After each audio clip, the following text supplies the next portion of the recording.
Welcome back to the Perfectly Homeless podcast. We've spent 50 episodes scoring U.S. states on this exact system. Now we're taking the same scorecard global. Because homelessness looks radically different depending on which country you're in. So today, we are building a scorecard for Greece. And for those of you listening, the score will evolve dynamically throughout our evaluation. Right, it's not going to be revealed all at once. Exactly. We're going to build it piece by piece. Let's move immediately into the country overview. When you look at the scale of homelessness in Greece, the very first thing that jumps out is, well, it's how completely fractured the data is. It is incredibly fragmented, yeah. Yeah. So if you look at a recent government pilot project in Athens, they officially recorded around 800 homeless individuals. Okay, 800. Right. But if you zoom out and look at the estimates from FIANSA, that's the European Federation of National Organizations, working with the homeless, the picture is drastically different. They estimate that up to 500,000 people in Greece face some form of severe housing exclusion. Wait, 500,000? Yeah. 500,000, with roughly 17,000 sleeping rough or in emergency shelters in the Attica province alone. 800 versus 500,000. I mean, that isn't just a rounding error. That's a fundamental inability or maybe an unwillingness to actually see the population. Exactly. So who actually makes up that larger number? Well, recent municipal census data from Athens gives us a very clear demographic profile. Nearly 7 in 10, so about 69.9%, are Greek citizens. Okay. And overwhelmingly, they are older men, usually over the age of 50. Sociologists actually have a specific term for this group. What is it? The nouveau pauvre, or the new poor. The new poor. Right. This is the native lower middle class who, had relatively stable lives and then just lost absolutely everything. Wow. And then the remaining 30% or so are foreign nationals, primarily migrants, asylum seekers, and refugees. Okay, so to understand how a country's established middle class ends up sleeping on the street, we have to look at the systemic patterns for you listening. For Greece, I'm assuming this all traces back to the 2010 sovereign debt crisis. Yeah, that was the defining rupture. But to understand why it was so devastating, you have to look at how the traditional Southern European welfare system operated before the crisis hit. Right. Because unlike Northern Europe or the U.S., where you might have strong state-funded social safety nets, Greece historically relied on the family. Interesting. Yeah, the family unit was the welfare state. If you lost your job or got sick, your parents, your siblings, or your extended family caught you. Homeownership was incredibly high, and generations often lived in the exact same building. But when the debt crisis hit and all those subsequent austerity measures were enforced, those family networks were bled completely dry. I mean, you can't rely on your parents to catch you if their pensions have just been slashed in half and they're facing foreclosure themselves. Precisely. The prolonged austerity it shattered that family safety net. Poverty skyrocketed. And this actually leads to a critical difference from the U.S. baseline that listeners are already familiar with. Which is what? Visibility. In the U.S., homelessness is often highly visible, right? You see sprawling encampments on downtown sidewalks. But in Greece, you have a massive hidden homeless population. Hidden. Right. People are living in severe overcrowding or sheltering in abandoned industrial buildings or in their vehicles, basically trying desperately to remain totally off the state's radar. Which brings us right to the collision point. Those family safety nets collapsed, just as the modern Greek housing market became utterly unforgiving. That sets the stage for our 6-category scorecard. Let's evaluate Category 1, housing affordability. What are the real conditions on the ground for someone trying to rent an apartment right now? The conditions are, frankly, remarkably severe. To put it in perspective, nearly 88.6% of households in the lowest income quintile in Greece face what economists call a housing cost overburden. Which means what, exactly? It means they are spending more than 40% of their total disposable income solely on housing. Yes. And for comparison, the European Union average for that exact same income group is only around 27.8%. So Greek households are carrying a rent burden that is practically unmatched anywhere else in Europe. What is driving prices so high in an economy that is still recovering? A major driver is rampant rent and price inflation driven by what researchers call touristification. Touristification, okay. Yeah, there's been an absolute explosion of Airbnb and short-term rentals. Combine that with the aggressive financialization of real estate by foreign corporate investors and the state's Golden Visa program. Right, the Golden Visa. Exactly. That program grants European Union residency to non-EU citizens who purchase Greek real estate. So foreign buyers purchase entire apartment blocks, they convert them into luxury short-term rentals for tourists, and completely price out the local population. In just 2023, house prices shot up by nearly 14%, while disposable income only rose by about 8%. You know, it's fascinating because for decades, Greece avoided this exact problem through a very unique system called anti-paroki. Right, the land for flats system. Exactly. After World War II, developers would approach a family that owned a small plot of land. The developer would build a mid-rise apartment building and give the family 2 or 3 flats in exchange for the land. It naturally created this massive supply of affordable, decentralized housing. But looking at the market today, it feels like watching a modern monopoly board. For generations, the locals played this cooperative game where everyone got a piece of the building. And now, foreign investors and tourists have swooped in, put a red hotel on every single property, and the native working class is just rolling the dice with literally nowhere left to land. That is exactly the reality. The supply of affordable, long-term rentals has effectively been erased from the board. This lowers the overall picture. So let's evaluate category 2, shelter access. Because if nearly 90% of low-income Greeks are priced out of this hyperinflated market, they're forced to seek shelter. But when they knock on the door of the state, what actually happens? Well, shelter access in Greece presents a really harsh dual reality. It's heavily dependent on your nationality and legal status. So first, let's look at the migrant and refugee population. Okay. In areas like Victoria Square in central Athens, you will find extreme hidden homelessness. The reality on the ground is 2 or 3 bedroom apartment spaces designed for a small family crammed with 20 or more people. 20 people. Yeah. And they're paying €100 a month each just to claim a mattress on the floor so they can stay off the state radar. €100 to sleep on a floor. Why are they forced into that kind of informal exploitative market? Because the government abruptly shut down the primary EU-funded housing programs for migrants, programs like Philoxenia, Estia, and Helios, which previously provided managed apartments, were systematically terminated. The people didn't vanish, they just fell into this invisible housing market. Okay, but what about Greek citizens? If an older Greek man from that new poor demographic loses his apartment, what does shelter access look like for him? It is highly institutionalized and incredibly difficult to access. Let's take the documented story of a man named Mihalis Samolis. Okay.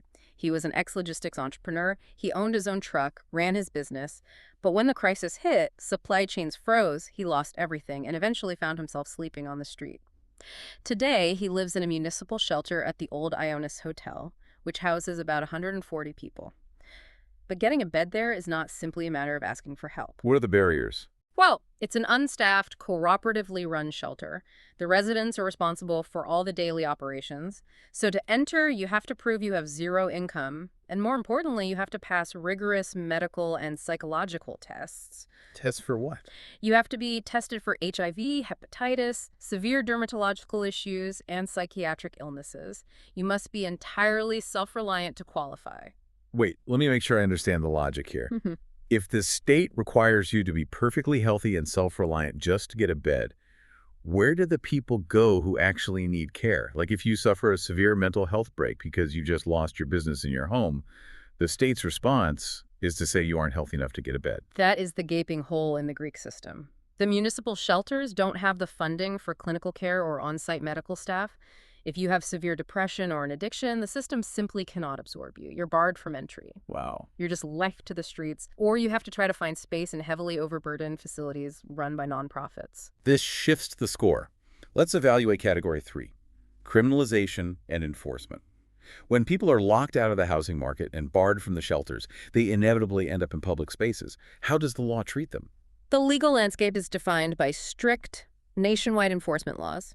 You have Law 2160 from 1993, 4403 from 2016, and the new 5209 Traffic Code of 2025. Together, they establish a broad, absolute ban on what they legally define as camping on public land. And what's the penalty? Violations carry administrative fines of up to €300. For you listening, it is crucial we present both sides of this enforcement reality. What do supporters of these enforcement policies argue? Supporters argue that these laws are an absolute necessity for national safety and economic survival. Greece suffers from devastating, deadly wildfires every summer. Unregulated camping, especially with open flames in dry pine forests, is an existential public safety risk. Furthermore, they argue these laws protect fragile archaeological sites and beaches, which preserves the local tourism economy.